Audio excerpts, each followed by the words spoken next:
Yup. Right. Can't see a thing this way round, so I hope you can see me. I thought I'd do an allotment video because this year is going to be quite different to previous years. I think probably in a good way. It's quite a poor site, really. When I came here 3 years ago, it was just an overgrown mess of clay and flint. Even with all the docks and the nettles out of the way, the soil was not all that usable. But over the last 3 years, I've concentrated my efforts on putting as much organic material as I can into those beds. Loads of manure, loads of straw, all sorts. It's all gone in there.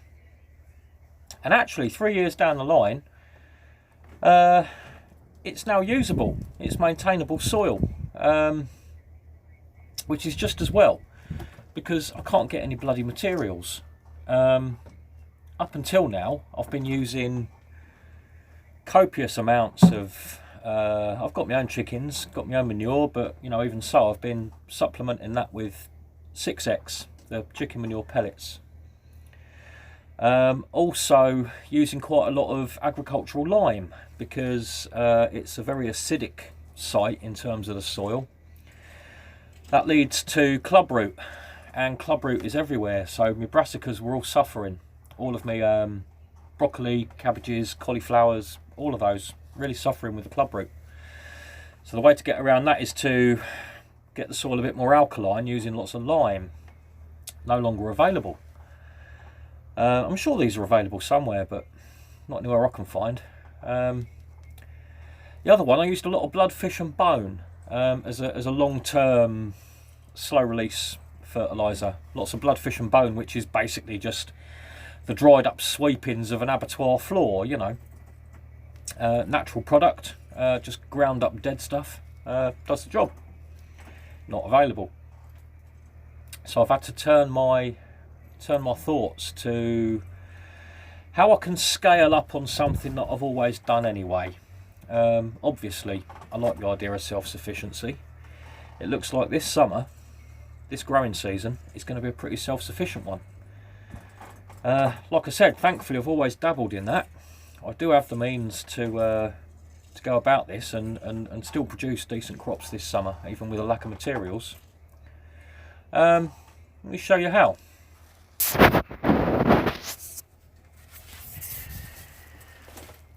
There's my first lot of peas. I've got a few bits and pieces on the go already. The weather's just become growable, really.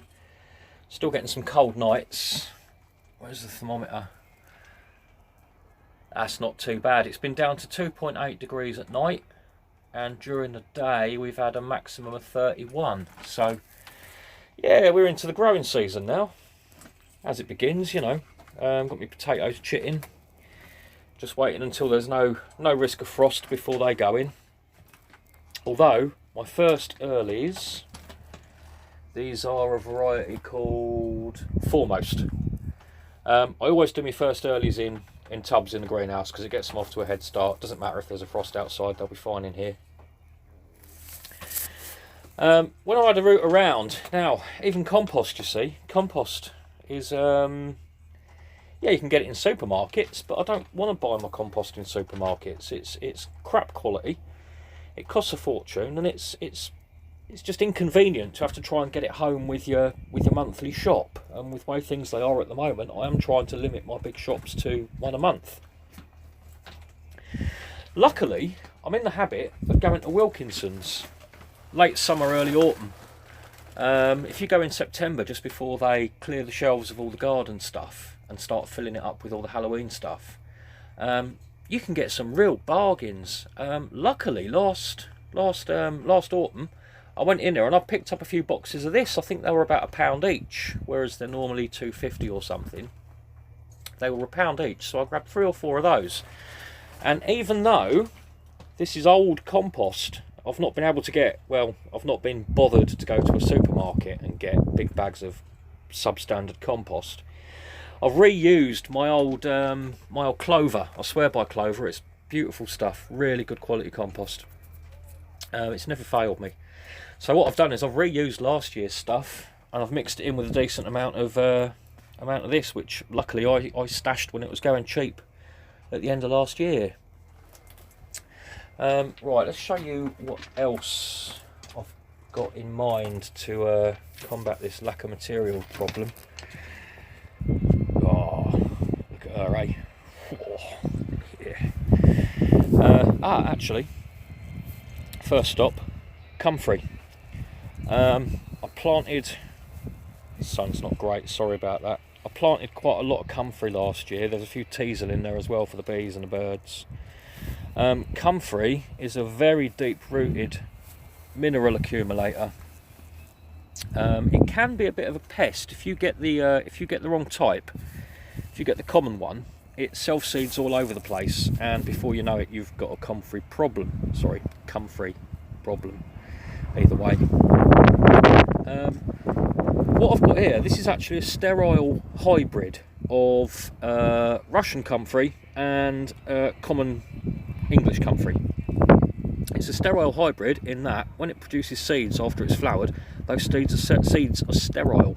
So the only way you can propagate this is by root cuttings, which is what I got, not this winter just gone, but the winter before, I think. I got the, yeah, it was the winter before. I got some bare root, sorry, not bare root, damp root cuttings wrapped up in newspaper and plastic bags and sent mail order. And they've come on really well. So that is going to be my tomato feed. We'll come back to that in a minute. There's my last 2 bags of compost. Oh, 3. Eee, bonus. Right, that's my last 3 bags of compost. I can't see myself getting any more. I'm going to presume I can't get any more. Rejuvenate it, reuse it. Right, you need to think about, step back a minute. You need to think about what you've got easily at hand. And that's going to vary for different people. Different people have different things. That's Alan planting his potatoes with his tractor. Bloody show off. He grows a lot of potatoes. Actually, it's not just potatoes. You can see that my plot, if you have a look, it's all separate beds, all sectioned off from the pathways. He doesn't do that because he's got the equipment. It's just much easier for him to come in at the beginning of each growing season, plough it all over, skim it all off with his tractor, and he just treats the whole plot as one huge growing bed, basically. When you've got the machinery, that's the way to do it. I don't have the machinery, so I have lots of little beds which are easy to manage. Right, anyway, when you can't get the supplies that you need, and you need to fertilise your beds, feed your food, because, let's face it, things are okay at the moment, but what we're looking at the moment is a global problem. Here in the UK, we're very dependent on a global economy and global supplies. Even to the point of the ridiculous, where in September in this country, the entire nation is dripping with apples. They're just falling off every tree all over the place. But you go into a supermarket and you can only find apples that have come from either Israel or South Africa. That's ridiculous. So, let's start growing our own stuff. Might have to. What I have a lot of, which is easily to hand and cheap and kind of limitless, I presume. I mean, I can't see this running out in a hurry. I get lots of straw very cheaply. These big bales are about £2 each. But that's a lot of carbon. When you're making compost, for example, you need a nice mix of carbon and nitrogen. Now that is all carbon. There's bugger all nitrogen in a bale of straw. One thing I do is I use the bales of straw as windbreaks during the winter. These can come out soon because the weather's getting quite nice. But I put these bales of straw on the windy side of the chicken coop, just so that when they're in there down at ground level, when they're scratching around down there, that's all giving them a little bit more wind protection. Now while it's sitting there over the winter, the birds are crapping on it. The wind and the rain and the sun are all blasting at it, and it does start to break down a little bit. So that is actually what I'm going to be using to turn into compost. this lot here is going to go, well, it's going to sit out here all summer, you know, just softening up a bit, starting to break down slightly, and then they'll replace those ones. Now, I did find one sack of 6X in the shed, left over from last summer, so that's going to get used very wisely. As far as potting compost goes, I'm just going to use last year's compost that I was growing, you know, all sorts of tomatoes and whatnot in. Little piles of it here, there and everywhere, all over the allotment. Okay, it's had all of its nutrients used, but you don't need nutrients for potting compost. So I'm just going to use last year's main compost as this year's potting compost. That's easily solved. Now, this is where I normally grow the tomatoes. This is the tomato shelter. Just coming towards the end of its life as a nice sheltered winter bed for, well, that's basically brassicas and spinaches, which I grow for the chickens, free chicken food for the winter. You stick it in this little shelter, it does really nicely. As you can see, they're doing well. Those two tubs are leeks. They've got leek seeds in them. They've not germinated yet, but in this little sunny corner they'll not be long. So normally when there's tomatoes in there, tomatoes are hungry plants. They take a lot of feed, and up until now, always digging a bit of manure. Again, commercially available manure, not available. But rooting around in the shed, I've got half a pack of the Chempac stuff, and I've got a bit of Tomerite. Now, they will certainly get me up and running until I manage to use the Comfrey leaves to make Comfrey tea. They pull all of those minerals up out of the ground, and it's so easy to make. All you have to do is put these in a bucket of water, cover it up, leave it for a couple of weeks, and then you get this vile, stinking mess. It is absolutely hideous, but really does the trick. And basically, when you buy this liquid feed, that's all that is. It's basically that, but with the stench removed. Now, I'm not bothered about the stench, and I can't wait to start spraying it at my nephew. That's going to be a lot of fun. The advantage of using this stuff is it has calcium in it. Calcium over the last few years has started to come to people's attention as well, a calcium deficiency is supposed to contribute to blossom end rot, which I've had quite a bit, not massive problems with, but you know, it's been there quite a few years in the past, blossom end rot. Calcium seems to cure that. So once this stuff's run out, and I'm using the Comfrey tea, which probably, come to think of it, doesn't have that much calcium in it, I've got no shortage of eggshells. I'll crush those up, dig them in before I plant the tomatoes, dig them into the ground, and they should be a nice slow release source of calcium to see them through the growing season. So, oh, there's my lunch defrosting, beef stew. Looking forward to that. The other stuff I've got access to is ash, wood ash from a burner. I can't get lime to keep the clubroot at bay in the brassica beds, but in the days before you could buy big sacks of lime commonly and cheaply in any old shop, people used ash. So that's what my ash is getting used for this year. It's going to be a substitute for the lime in the brassica bed. Also here, I tend to get reasonable amounts, well, yeah, pretty prolific amounts of rabbit poo. Loads of lovely rabbit poo there. Now, rabbits are, I don't know if they're actually ruminants, but they're very similar to ruminants, like you know, cows and horses and sheep, who chew the cud. You know, they'll eat their food once and then they'll puke it back up into their mouth and chew it and swallow it again.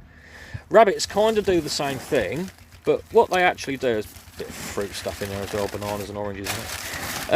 What rabbits actually do, rather than chew the cud, they'll eat it once, have a poo, and it comes out a bit. You know, these are hard. These are like proper little pellets. There's no worries putting your hands in that.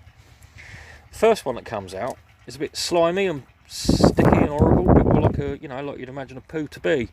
And then they eat that, and pass it through again, which is when it comes out as this. So these, most poo, you want to use poo on your allotment, most poo has to be rotted down before you use it, because it has high levels of nitrates, and certainly anything that's carnivorous. You don't want meat eaters poo, you want vegetarian poo.